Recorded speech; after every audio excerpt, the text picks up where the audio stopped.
President, dear colleagues, I stand before you as lives continue falling apart in the Gaza Strip, torn apart in the most brutal and devastating ways. I stand before you as more than 35,000 Palestinians have been killed, 80,000 have been maimed, 2 million have been displaced, and everything has been destroyed. No words can capture what such loss and trauma signifies for Palestinians, their families, communities, and for our nation as a whole. As Palestinians in Gaza have been pushed to the very edge of the Strip, to the very brink of life, and in the ever-narrowing space they are besieged in, bombs and bullets continue hunting them down. I stand before you as famine is settling in, by design and by the decision of the Israeli government, killing the most vulnerable among our people, children and women. Israel closed the crossings instead of opening them, including the Rafah crossing, seizing by force the Palestinian crossings point of Rafah. Humanitarian convoys were attacked with its blessing, and the UNRWA headquarters was assaulted with its complicity. At the time where the world was calling to flood Gaza with humanitarian aid and calling for a ceasefire, Israel imposed a drought. Its plan has not changed: destroy and displace. I stand before you as every inch of Gaza has witnessed massacres, as mass graves continue to be uncovered where hospitals used to stand, as the world is barely starting to grasp the cruel and extensive nature of the actions committed against the Palestinian people. I stand before you as the Israeli Prime Minister is ready to kill thousands more to ensure his political survival, as he openly declares the Palestinian state is an existential threat, and together with his co-conspirators continues, 76 years after the Nakba, to try and finish the job. Israel's war is against the Palestinian people as a whole. Its occupation forces and settlers kill daily in the West Bank, including East Jerusalem. Its bulldozers displace Palestinian communities and demolish Palestinian homes everywhere. I have heard many praise the resilience of the Palestinian people, and we are resilient. But no nation, no family, no person should have to endure such suffering for so long. Such injustice, from birth to premature death, one generation after the other. No parents should know such fear, such powerlessness. No children should have to suffer in their flesh what Palestinian children are experiencing. As we speak, 1.4 million Palestinians in Rafah wonder if they will survive today and wonder where to go next. There is nowhere left to go. Mr. President, I have stood hundreds of times before at this podium, often in tragic circumstances, but none comparable to the ones my people endure today. I have stood hundreds of times before at this podium, but never for a more significant vote than the one about to take place, a historic one. We faced and continue to face attempts to push us out of geography and out of history, but by forcible displacement, subjugation, or death, or to say it in even clearer terms, by ethnic cleansing, apartheid, or genocide. Against all odds, we survived. Our flag flies high and proud in Palestine and across the globe and on the campus of Columbia University. It has become a symbol raised by all those who believe in freedom and is just rule. By all those who can no longer stand idly by in the face of such utter injustice. It is true that we will not disappear, but the lives lost cannot be restored. The marks, visible and invisible, left by this horrific assault that has yet to end on bodies and souls, on families and communities, on each single Palestinian in the Gaza Strip, can never be truly conveyed. We did not write the UN Charter. We did not enact international law. We just demanded to see them applied to us, and have been until now denied their protection.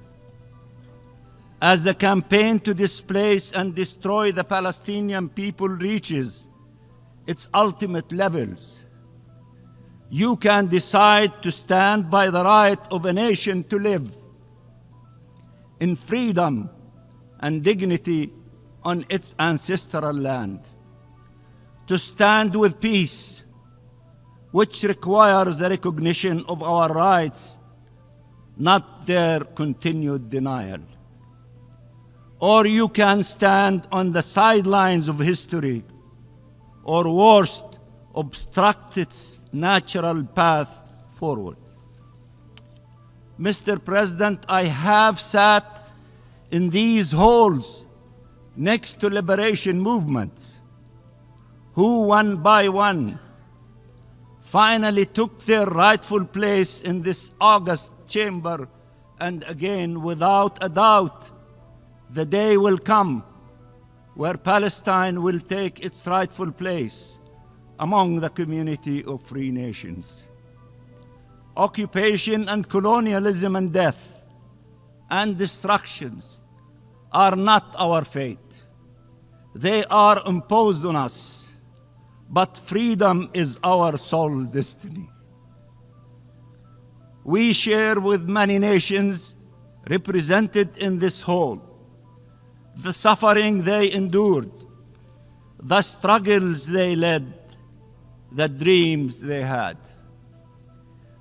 You have been witnesses to the story of Palestine, and you can only look at it from the prism of your own people's journeys towards liberation.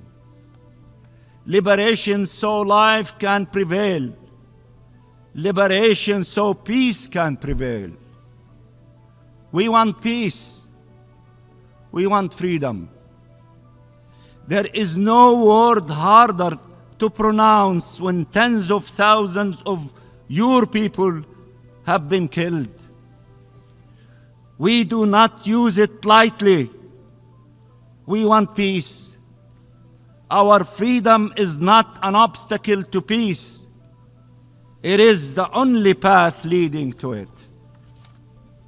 If you do not support our freedom, you do not support peace. Our right to self-determination, to independent statehood, to membership of these United Nations cannot be subject to an Israeli veto. They are not up for negotiations.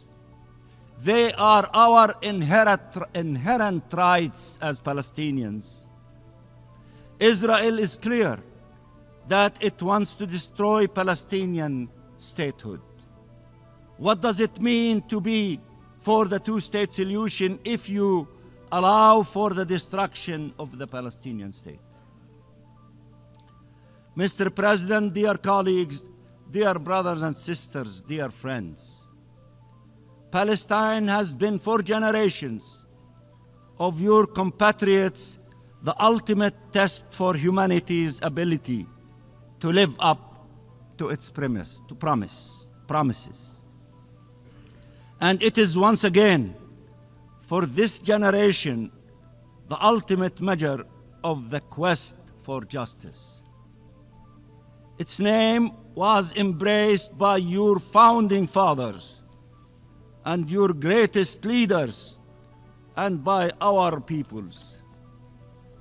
It is an integral part of the legacy of your ancestors and of the engagement of your younger generations.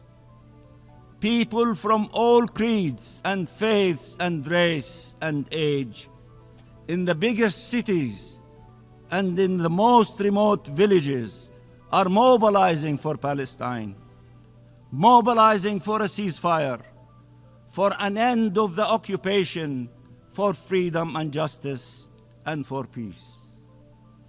Mr. President, the UN Charter was often invoked during our negotiations, and we will always abide by the Charter, including when the processes it forces and limitations it imposes are to our detriment, and including after having been confined in an observer status for 50 years now.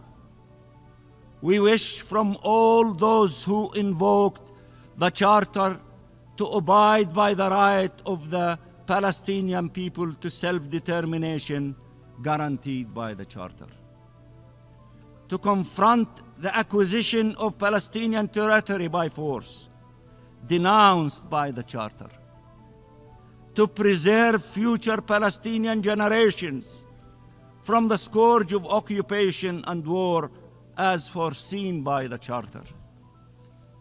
A yes vote is a vote for Palestinian existence. It is not against any state, but it is against the attempts to deprive us of our state. That is why the Israeli government is so opposed to it, because they oppose our independence and the two-state solution altogether. It is an investment in peace and thus empowers the forces of peace. How can anyone explain that Israel was admitted to the United Nations 75 years ago on the power of a resolution that foresaw two states, and without awaiting an end of the conflict, and while continuing to deny our rights and our existence, and that the State of Palestine, 75 years later, is still required to wait and remains met by a closed door, preventing it from being admitted to this organization. Your vote today, of course, says a lot about your solidarity with Palestine, but also about who you are and what you stand for. It matters, and I know an overwhelming majority of you will stand again with the Palestinian people in their hour of need. and you will stand for just and lasting peace for the benefit of all. In simple words, voting yes is the right thing to do. And I can assure you, you and your country for years to come will be proud to have stood for freedom, justice, and peace in this darkest hour. As everyone is saying, free Palestine, and peace for all. And I repeat, free Palestine and vote yes for the resolution, and I thank you so much.